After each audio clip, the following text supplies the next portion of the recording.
I recall a time when I felt satisfied with my life, earning a good salary and managing everything well, until an unexpected event turned everything upside down. My credit card company reached out to inform me about a staggering $91,000 charge that I couldn't identify. I was completely taken aback and quickly put a stop to the transaction. Around the same time, my husband, Jason, who was away traveling, kept calling me repeatedly. Amid the chaos, I managed to regain control of the situation. Now at 31, I work as a manager at a company, and Jason, my college sweetheart, who is also 31, has been my husband for 2 years. While many of our peers opted to quit their jobs after marriage, I chose to stay in mine. I earn a higher salary than Jason, which sometimes gives me pause about our future, particularly regarding the consistency of his earnings. We uphold our financial autonomy. We each handle our finances separately and equally split household expenses. This setup allows me to enjoy the freedom to spend any extra money as I wish, and it usually doesn't concern me since we are both contributing and our life together feels harmonious. However, recently, while riding the train home, I became aware that I might have overspent a bit. I noticed a debit alert on my phone and considered checking for any subscriptions I might not be using that could still be charging me, but that thought quickly faded as I struggled to remember the password for my credit card account. Finding the motivation to tackle this issue is challenging, and reaching customer service feels daunting. Their hours are from 8 a.m. to 6 p.m. on weekdays, exactly when most working individuals can't make a call. Long wait times during lunch breaks don't help either. Still, I take some comfort in knowing that if there's a major problem, like a charge exceeding $40,000, the customer service center will reach out to me. This faith in the system makes me a bit complacent about contacting them myself. In the meantime, shopping online has become a brief escape from work-related stressors. When I opened a recently delivered package, a rush of excitement surged through me. However, that feeling quickly faded as soon as I stepped into our living room. The scene before me instantly soured my mood. Socks strewn across the floor, empty cans on the table, and a random phone and sweater carelessly tossed on the couch. My husband was lounging in a sweatshirt, seemingly oblivious to the disorder. Jason has a tendency not to clean up after himself, which often feels like he's deliberately contributing to the mess at home. I aimed my phone at the couch and said, half jokingly and half frustrated, "Seriously? This is what I come home to? It wouldn't take much effort to tidy up a bit or even cook dinner if you're home before me." In response, he casually remarked, "If you get home early, why don't you clean the house? Don't be so upset about it." His comment stung a little. "I'm tired when I get home too," I replied, trying to maintain a light yet firm tone. "If you're not willing to pitch in with the cleaning, maybe you should reconsider if you prefer working or doing chores." "Just drop it," he said dismissively, not once but twice, clearly annoyed and failing to grasp the significance of my words. I shot him an annoyed glance, but he was too engrossed in his phone to notice my frustration. It felt unfair that I was shouldering a heavier burden of chores and work. Was I being unreasonable? I wasn't sure, but I worried that confronting him might lead him to be even more indifferent about keeping our home tidy. Unexpectedly, something shifted after our conversation. Jason started coming home late. Even on days when I arrived early, it appeared he had decided to put in extra hours at work. Perhaps, in his own way, he was attempting to rectify our imbalance. I was in a particularly good mood that day, so I threw myself into my chores with renewed energy. Jason had been extremely busy lately, meaning that most of the housekeeping duties fell to me. I hadn't thought much about it until I found myself cleaning his room, which he hadn't organized in quite a while. As I entered his room, it looked just as I expected. Empty bottles and cans littered the floor. Even on the bed, amid the mess, something caught my attention. There was a package, beautifully wrapped in gift paper, lying quietly. Getting closer, I recognized the branding. It was from my favorite store. A flicker of excitement coursed through me as I remembered my birthday was approaching. Could this be a surprise from Jason?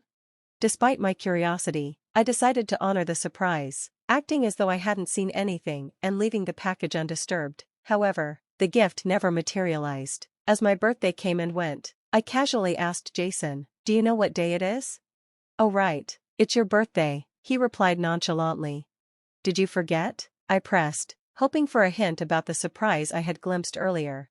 "No, I remember," he said. "Aren't you satisfied with what I got you last year? You're old enough not to need surprises all the time." His casual tone hurt. He retreated to his room, leaving me confused and disheartened. That mysterious box had ignited a spark of hope, but now it only filled me with unease. Suddenly, he dropped a new surprise: I have to go on a business trip abroad next week. This caught me off guard. A work trip to another country? I repeated in disbelief. Since when does your job involve international travel? You've never gone on a business trip outside the state before, he simply said. I just got assigned to this. The entire situation felt increasingly bizarre. What was really happening? I had been feeling quite proud of my achievements lately and believed I deserved some acknowledgement. You should trust me, my husband had told me, but it was hard to take him seriously after stumbling upon a gift-wrapped package in his room just as he was leaving for his so-called business trip. After saying goodbye to him in the early morning, my curiosity got the better of me. I checked under the bed where I had spotted the box, but it was gone. Doubt crept in. Was this truly a normal business trip? With this unsettling thought in mind, I dragged myself to work, but I found it difficult to concentrate. Numerous times, my hands simply stopped moving as my mind replayed the recent events over and over. Hey, are you all right? You seem off today, a colleague asked. Oh, yeah, I just didn't sleep well, I replied, trying to brush it off with a casual excuse. Just then, my phone vibrated sharply. A strange number lit up the screen. Normally, I would ignore such calls, but something compelled me to answer this time.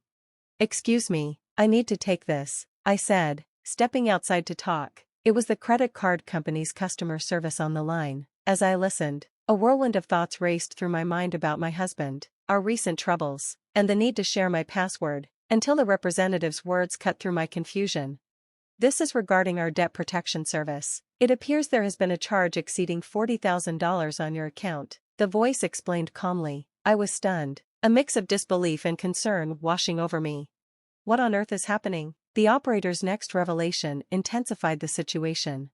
Yes, there was a charge for $91,000. That's impossible. Wait a second, I gasped, my heart racing. I rushed back to my desk, frantically searching my wallet, only to realize my credit card was missing. That's the card I meant to have with me, the operator clarified. Can you please stop that transaction? I asked urgently, phone pressed tightly against my ear. Yes, it's still pending, so we can halt it, she assured me, and a wave of relief washed over me.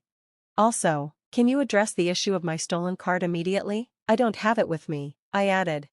Yes, ma'am, I'll take care of that right away, she replied. Even though part of the problem was resolved, adrenaline continued to surge through me. I hung up, my heart still racing. I'm sorry, but I'm not in the right frame of mind to work. I need to leave early. It seems my credit card was stolen and is being misused, and I have a lot to sort out, I explained to my boss, who was understanding and allowed me to leave. I hurried to catch the train, and as I checked my phone, I noticed a barrage of missed calls from my husband. It felt as if he was trying to confess something. I rushed home, kicked off my shoes, dropped my bag, and went straight to my husband's office. His desk was a mess, but what caught my eye was his search history: luxury cruises and travel plans for two. These certainly weren't work-related. I hadn't been invited to any such outing. The so-called business trip was clearly a cover for something else. My heart sank as the implications dawned on me. Scrolling through my old emails for any clues, I noticed a name that stood out: Billy. What on earth is this? I muttered, my anger simmering. I wanted to slam the keyboard in frustration, but instead, I forced myself to search for concrete evidence of whatever was happening. My phone kept ringing incessantly as I pieced everything together.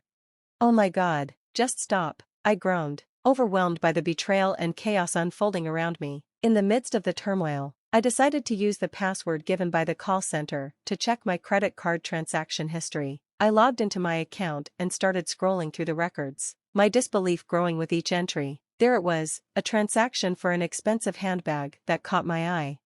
Suddenly, everything fell into place. Jason had used my credit card to indulge his mistress, Olivia, and even financed a so-called business trip abroad. The realization left me speechless. I had ignored several calls, but now, gathering all my courage, I answered the phone. You finally picked up after I tried so many times, my husband said, his voice tense. He quickly began talking about the credit card. Whose card is it for? I asked directly. He hesitated before answering. You mean whose card? It's easier to use a card than cash overseas, especially for business trips. Business trips? Or do you mean the luxury cruise and the getaway with Olivia? I shot back. He tried to deflect. Why are you asking about the cruise? That was for business entertainment. A fun time. And the designer bag? Was Olivia pleased with it? Are you seriously trying to justify this by pretending you don't know what's going on? I pressed, my voice steady yet filled with hurt. My husband stumbled, the weight of the confrontation beginning to sink in. I understand, he repeated, his voice desperate as he fumbled for excuses. I know everything, I stated clearly. You attempted to spend $91,000 on a luxury cruise and a vacation package for couples. You've been using my credit card to spoil Olivia with gifts.